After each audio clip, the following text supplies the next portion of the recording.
भक्ति में गुरु की बहुत महत्वता है, लेकिन गुरु कोई शरीर नहीं है, ज्ञान है, आगे से आगे चलता जाता है। ऐसे जो मन ने आनंद लेना होता है वो सिर्फ दृष्टि से ही लिया जाता है, क्योंकि मन है ही दृष्टि में। वो जो 10वां द्वार है वहीं पे गुरबाणी में समझाया है कि अमृत का कुंड भरा पड़ा है, जहां से हम उस अमृत को पी सकते हैं गुरु के शब्द के द्वारा। रस भंवर गुफा में अजर झरे, बिन बाजा झंकार बजे जहां, समझ परे जब ध्यान धरे। ये कौन सा अमृत का कुंड है जिसके लिए कबीर जी कहते हैं कि वहाँ से रस टपकता है? आइए इसकी व्याख्या आज हम एक पूर्ण संत से सुनते हैं, जो अध्यात्म के मार्ग पर अग्रसर कई लोगों का मार्गदर्शन कर रहे हैं। इनका YouTube पर सुबह शाम लाइव सत्संग भी आता है। इनका नाम है श्री सुखविंदर सिंह जी। बाबा जी, आपका हमारे चैनल पर स्वागत है। वाहिगुरू जी का खालसा, वाहिगुरू जी की फतेह जी। बाबा जी, ये कौन से कुंड से रस बरसता है? हाँ, गुरबाणी ਦੇ ਵਿੱਚ जो सानू समझाया ना भी अपना जो शरीर है ये 10 द्वारा का शरीर है, जिसके 9 द्वारे तो प्रगट है, लेकिन जो 10वां है उसको गुप्त बतलाया है, तो गुप्त है। वो जो 10वां द्वार है वहीं पे गुरबाणी में समझाया है कि अमृत का कुंड भरा पड़ा है, जहां से हम उस अमृत को पी सकते हैं गुरु के शब्द के द्वारा। इसे गुरबाणी में बतलाया है, अंतर कूठा अमृत भरया, शब्दे काड़ पिया पनहारी। लेकिन जो 10वां द्वार है साडा सारियां दा, जो भी जिन्ने भी जीव जंत पैदा किए ने सारियां दा ही 10वां द्वार है। हमारा मनुखा जन्म है, इसमें हमको ज्ञान बख्शिश किया है, हमको एक रसना बख्शिश की गई है जो बोल सकती है, जिसे हम पूछ सकते हैं। हमारे पास शब्द हैं ज्ञान के लिए वक वक, जिसके हमने हर एक चीज का एक नाम दिया है, उसके बारे में हम एक दूसरे से पूछ सकते हैं। उस ज्ञान से लेकर हमारे अंतर जो अमृत कुंडा है वो भरा पड़ा है, गुरु के शब्द द्वारा उसको हम पी सकते हैं। क्योंकि जो मन है, पीना किसने है? हमारे मन ने पीना है। सो हम जो बात करते हैं, जो ग्रंथों में बात की गई है, उनमें मन की बात की है, क्योंकि नाम जो है, अमृत जो है, मन को प्राप्त होना है। जो बतलाया है कि मन जो अमृत है उस सभी के अंतर खूंटा पड़ा है, एक ही अमृत है, दूसरा अमृत नहीं है। तो उसको कौन पीता है? जिनको वो अकाल पुरख निरंकार हरि राम गौड़ अल्लाह, जिसके अनेकता नाम है, जो बख्शिश करता है, फिर हम उसको पी सकते हैं। इसलिए हमको बतलाया है कि जो अमृत है, नाम है, आप ही हमको पिला सकता है। हर आप पे अमृत प्यायंदा प्यारा। उस अमृत को प्राप्त करने के लिए हमको एक बहुत सौखा गुरु गोविंद सिंह जी महाराज ने तरीका बतलाया है। खालसा पंथ साज कर जब उन्होंने अमृत तैयार किया कि आपा मिटाना पड़ेगा, शीश देकर अमृत मिला है। शीश देना का मतलब है कि हमारा जो मन अपनी मत लेकर चल रहा है, इस मत को छोड़ना होगा, गुरु की मत लेकर और आपा मिटाना होगा। अपना अभिमान हाँ छोड़ना पड़ेगा। हाँ, अभिमान छोड़ना पड़ेगा। आपका जीवत मरना भी क्या है, उसको जीवत मरना भी क्या है, जिसको बाबा कबीर जी ने बतलाया है कि जो परमेश्वर है उसको मरने के बाद ही पाया जाता है। मरने ही ते पाई है पूर्ण परमानंद। पर उस जो मरने की बात है वो मन के मरने की बात है। उस मन को मरना होता है गुरु के शब्द द्वारा। जिस मरने को जगत त्रास्या, सो मरना गुर शब्द प्रकाश्या। क्योंकि मन जो हमारा 4 युग हो गए हैं इसको संसार में चलते चलते, तो इसको इतना मैल लग गया है कि कालाशाह हो चुका है। सतयुग में जब इस सृष्टि की रचना हुई, उस समय जो हमारा मन था वो एक बहुत ही निर्मल मन था। उस मन को आरसी की न्यायी बतलाया है, शीशे की न्यायी बतलाया है। तो ये फिर गुरु के ज्ञान द्वारा मरता है, मरने से बाद फिर निर्मल हो जाता है, जिससे इसको फिर दोबारा मैल नहीं लगती। एक संसार में रोमन लिपि है, एक गुरुमुखी लिपि जो गुरु साहबाना ने तैयार की है। उस लिपि में जिसमें ज्ञान के साथ साथ हमको ध्यान मार्ग समझाया गया है, तो उसमें बतलाया है कि जरा हमारा मन है ये ज्योत स्वरूप है, ये हमारे नेत्रों में इसका वासा होता है। 2 नेत्र ने 2 नेत्रों में ये वसता है, लेकिन जब इस संसार में आता है, जब संसार को छोड़ता है, इसको एक होना पड़ता है। क्योंकि संसार को भूलने के लिए संसार से निरंकार के देश जाना, जो कि हमको बतलाया कि हम हर रोज ही ऐसा करते हैं। जब सो जाते हैं इस संसार को छोड़ देते हैं, निरंकार के देश चले जाते हैं, फिर निरंकार के देश से फिर इस संसार में आते हैं। दिवस रात दोदाई दाया खेल सगल जगत। लेकिन इत्थे आके हम भूल जाते हैं कि कैसे हम सोते हैं, कैसे हम इस शरीर को छोड़ते हैं, कैसे संसार को छोड़ते हैं, वो भूल जाते हैं। उसको बोला है हुक्म, नाम, हुक्म। मतलब समझाते हैं, हुक्म आवे हुक्म न बुझे, हुक्म सवारन हारा। कि आउंदे हुक्म दे विच आ, लेकिन आके हुक्म भुल जाते हैं कि जाना किमें है, कर अपने देश वापस कैसे जाना हमने वो भूल जाते हैं। इसलिए जो गुरु का ज्ञान है वो हमको फिर वो मार्ग बतलाता है जो मार्ग हम भूल चुके हैं। जो हमारा गुरुमुखी लिपि है इसमें ईवड़ी अक्षर है, इसको तीसरा अक्षर है ईवड़ी। उस ईवड़ी अक्षर में भी 2 से कैसे एक होकर हमने उच्च स्थान पे जाना है, जहां परमेश्वर का वासा हमारे अंतर्गत गुफा में, सहज गुफा जो है जिसमें मालिक बसता है, जिसमें अमृत है, उसमें कैसे प्रवेश करना है, इन अक्षरों में समझाने की हमको कोशिश की गई है। लेकिन हम की हक सिर्फ पढ़ते हैं, सिर्फ ज्ञान लेते हैं, ध्यान नहीं करते, ध्यान पे नहीं चलते। जबकि हमको बतला दिया है ग्रंथों में कि जो परमेश्वर है वो अक्षरों से निर्लेप है, उसको लिखा नहीं जा सकता। आपने बता दिया कि वो कैसे अमृत बरसता है, पर वो अमृत हाँ, होता क्या है, आप वो भी बता दीजिए। हाँ, वो जो अमृत है ना, वो मन जो है, मन भी प्रकाश है, अमृत भी प्रकाश है, नाम भी प्रकाश है, ते परमेश्वर भी प्रकाश है। इस करके मन दृष्टि में है, क्योंकि देख देख कर ही उसको माना जाता है। जैसे कुछ चीजें हम देख कर आनंद लेते हैं, कुछ चीजों को, वस्तुओं को हम भोग कर आनंद लेते हैं। ऐसे जो मन ने आनंद लेना होता है वो सिर्फ दृष्टि से ही लिया जाता है, क्योंकि मन है ही दृष्टि में, ध्यान द्वारा ही उसको माना जाता है। वो प्रकाश रूप अमृत नाम जो है, वो नाम बरसना शुरू हो जाता है, बरसता है। लेकिन हमको जब सोझी हो जाती है, हम बुझ लेते हैं उसको, फिर हम उसको सदा बरसता देखते हैं। गुरबाणी में समझाया है, चिम चिम बरस अमृत तारा, मन पीवै सुन शब्द विचारा। तो होर शब्द बतलाया है कि अमृत सदा वरसदा, बुझै बुझनहार, जिन्नी गुरमुख बुझिया तिन अमृत रखिया और तार। उसमें हृदय में बसा लिया जाता है, हम जब चाहें उस वर्षा को, अमृत वर्षा को मान सकते हैं।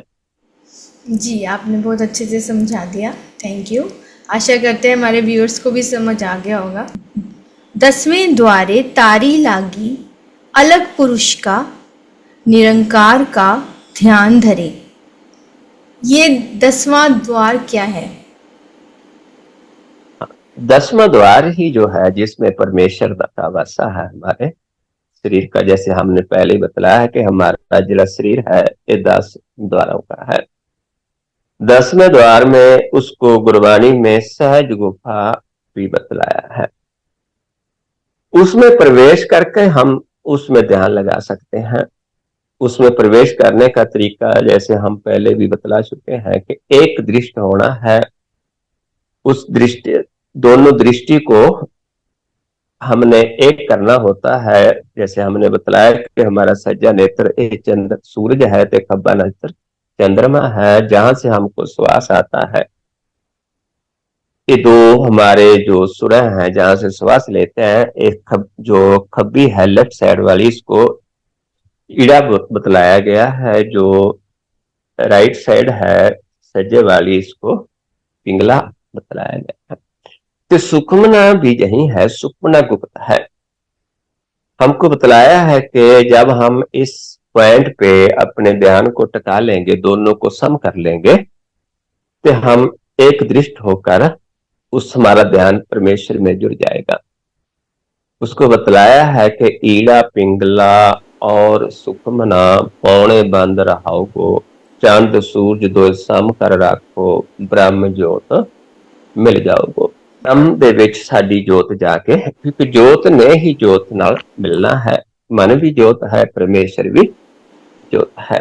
तो यहाँ पे ही परमेश्वर का वासा है।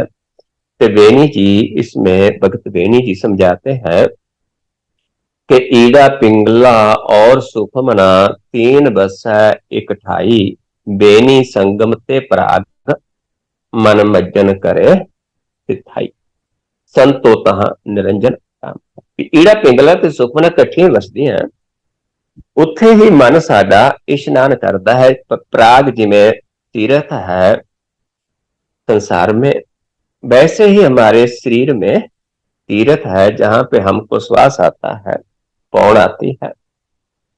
वहां पे हम जब दोनों को सम करेंगे तो वहां ही मन का स्नान होना शुरू होगा। संतो तहां निरंजन राम है, गुरगम चीने बिरला कोय, तहां निरंजन रमैया हुए।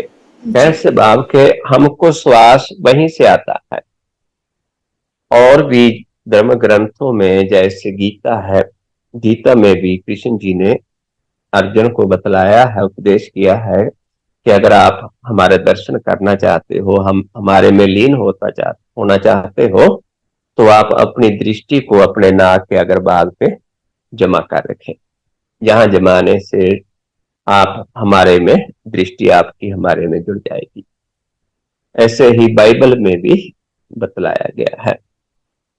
क्योंकि सभी में एक ही ज्ञान है, लेकिन अक्षर जो लिपि है उसमें थोड़ा अंतर है, बोली में अंतर है। क्योंकि वहां आकर बोली में बदल जाते हैं, शब्द बदल जाते हैं, हम कुछ और बोलते हैं और अपनी भाषा में कुछ और बोलते हैं। अगर ट्रांसलेशन करने वाला जो जिसको ट्रांसलेशन करना था, क्योंकि हम तो सिर्फ वो जो अनुवाद किया है उसी को पढ़ते हैं, तो जब उसको पढ़कर देखते हैं तो फिर सभी धर्म ग्रंथों में एक जैसा ही ज्ञान है। जी बाबा जी, गुरु की इतनी महिमा क्यों है? और ये चौथा पद और एकाग्रता, ये क्या है? हाँ, जो गुरु साहबाना ने बतलाया है, जो गुरु शब्द है, गुरु शब्द परमेश्वर के लिए है। क्योंकि जब परमेश्वर ने सृष्टि साजी, उस समय ही आप ही ये सारा ज्ञान दिया है। जो भी धर्म ग्रंथ ने, वेद ने, ये सब परमेश्वर ने आप ही ब्रह्मा द्वारा लिखा कर दिए हैं। चारे वेद ब्रह्मे नु फरमाया। इस करके ज्ञान देने वाला गुरु होता है। ज्ञान किसने दिया है? परमेश्वर ने। गुरु गोबिंद सिंह जी महाराज समझाते ने कि आद अंत एक अवतारा, सोई गुरु समझो हमारा। भाई हमारा गुरु कोई और नहीं, वही है जो आद तो है, जो अंत तक एक ही है। लेकिन जब वो ज्ञान देता है वो ज्ञान आगे फिर देते हैं। जैसे हम संसार में देखते हैं, संसार में बच्चे पढ़ते हैं, क्योंकि वो किताबें पहले ही चली आ रही हैं, हमको सब सिखाया गया है कि ये अक्षर को ऐसे बोलते हैं, इसको ऐसे बोलते हैं। जो टीचर हमको सिखाता है उसने भी किसी टीचर से सीखा है, जो उसका भी आगे टीचर है। खैर से बाप के उस परमेश्वर ने ज्ञान दिया उसी का है। लेकिन जरा प्रभु मिलाप का ज्ञान है, परमेश्वर से मिलने का ज्ञान है, उसको लिखा नहीं जा सकता, वो लिखने में नहीं आता। वो परमेश्वर जब किसी को खुश होता है, कोई उसके जो नियम है उनको मानता है, अपने जीवन में कमाता है, फिर वो खुश होकर उसके द्वारा अपने मिलाप का मार्ग बतलाता है। जैसे जब जब लोग भूले संसार में आए, त्रेता युग आया, लोग भूले, राम जी आए, राम जी ने आके मिलाप का ज्ञान बख्शिश किया। फिर लोग भूले, कृष्ण जी आए, फिर कृष्ण जी ने ज्ञान दिया, फिर भक्तों ने, फिर गुरु साहबान जी आए, ऐसे ही जीसस मसीह जी आए, हजरत मोहम्मद जी आए, ऐसे ही महात्मा बुद्ध जी आए। जी तो ऐसे फिर उनके द्वारा परमेश्वर खुश होकर ज्ञान देता है। लेकिन ज्ञान एक ही है, युगों से एक ही है। प्रभु मिलाप का जो मार्ग है, पर वो मुख से ही दिया जाएगा, उसको गुण मुख बोलते हैं। हम ना अप्लाई करते हैं वीजे के लिए एम्बेसी में, फिर वहां से हमको वीजा मिलता है।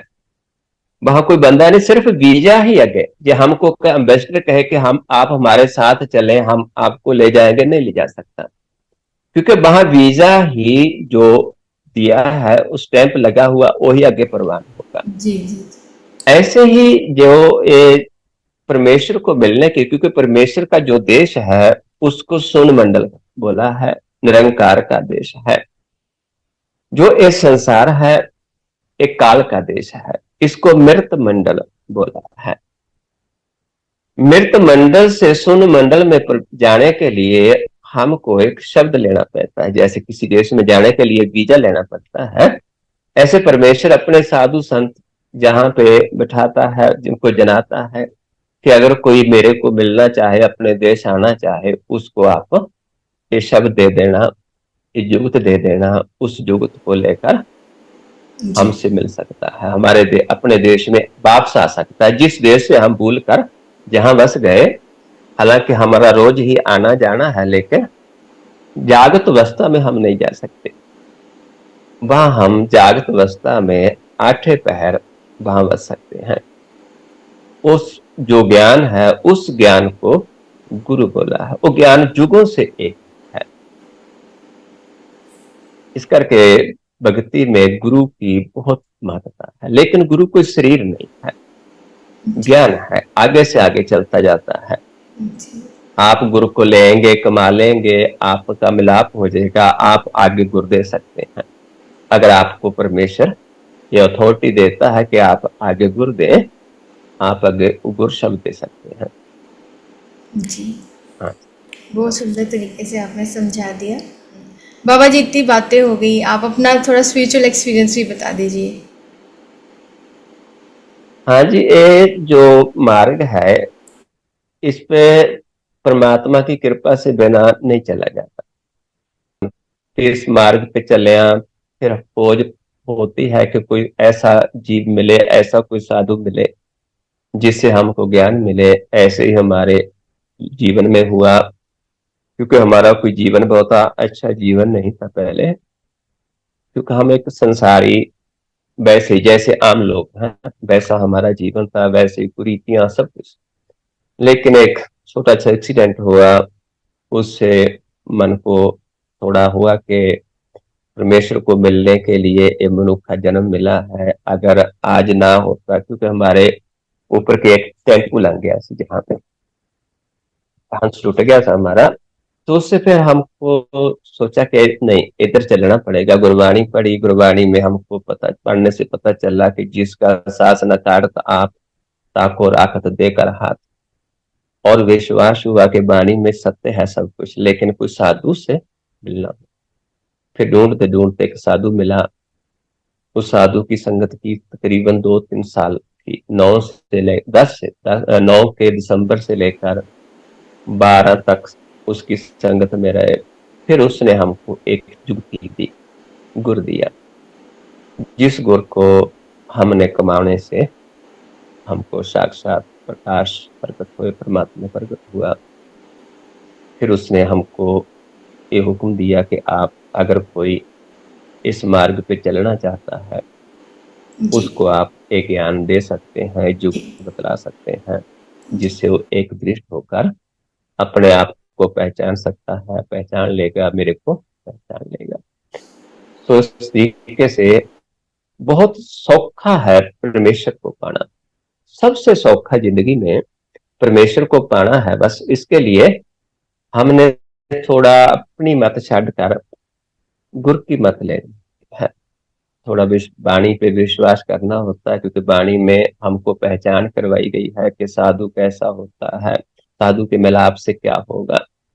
जी, धन्यवाद। आपने हमें अपना भी एक्सपीरियंस बताया।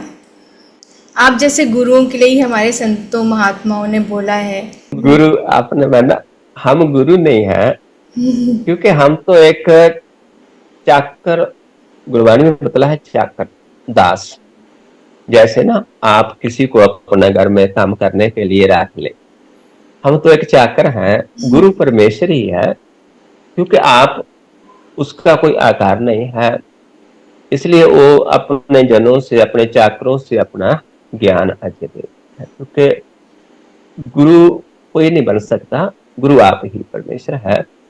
वो किसे किसे भी अपना ज्ञान गूंगों से भी बुला सकता है, बहरों को सुन लगा सकता है, पिंगलों पे वो पहाड़ पे चढ़ा सकता है, क्योंकि वो समर्थ है, किसी से बुला सकता है। अगर हम उसके हुक्म में अपनी मत छोड़कर उसके हुक्म में चलते हैं तो फिर वो बुला लेता है। इसलिए मैं कुछ गुरु नहीं है लेकिन आप उनके हुक्म में चलते हैं, आपने सरेंडर करा हुआ है। तो हाँ जी, हाँ आपकी महिमा में ही संतों महात्माओं ने गाया है आपकी महानता के बारे में, बिल्कुल कि बिल्कुल। गुरु ग्रंथन का सार है, गुरु हाँ है जी, प्रभु का नाम, गुरु अध्यात्म की ज्योत है, गुरु है चारों हाँ धाम। हाँ जी, गुरु सब कुछ है। गुरबाणी में गुरु तो हमारे जन्म से लेकर, क्योंकि एक तन का जन्म है, एक मन का जन्म, मन का प्रगट होने से लेकर जो कुछ भी करता है गुरु ही करता है। गुरबाणी में शब्द है गुरुदेव माता, गुरुदेव पिता, गुरुदेव स्वामी परमेश्वरा, गुरुदेव सखा अज्ञान पंजन, गुरुदेव बंदप सहोदरा, गुरुदेव दाता हर नाम उपदेश है, गुरुदेव मांत निरोतरा, गुरुदेव शांत सतबुद्ध मूर्त, गुरुदेव पार्श परस्परा, गुरुदेव तीर्थ अमृत सरोवर, गुरु ज्ञान मंजन अपरंपरा, गुरुदेव करता सब पाप हरता, गुरुदेव पतित पवित्र करा, गुरुदेव आद जुगाद जुग जुग, गुरुदेव मन जप हर उदरा, गुरुदेव संगत पर मेल कर कृपा, हम मूड पापी जित लग रंग, गुरुदेव सतगुर पार ब्रह्म परमेश्वर, गुरुदेव नानक हर नमस्कारा। इस करके गुरुदेव ही सब कुछ है साडे इस मार्ग पे, जो भक्ति मार्ग है, स्पिरिचुअल मार्ग जो है, इसमें गुरुदेव ही सब कुछ है, गुरुदेव आप है, इसलिए उसको ही समर्पित होना।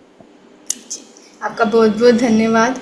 आप हमारे चैनल पर आए, अपना कीमती समय हमें दिया। आपका बहुत बहुत धन्यवाद। धन्यवाद। धन्यवाद। ठीक, खालसा वाहिगुरू जी की फतेह जी।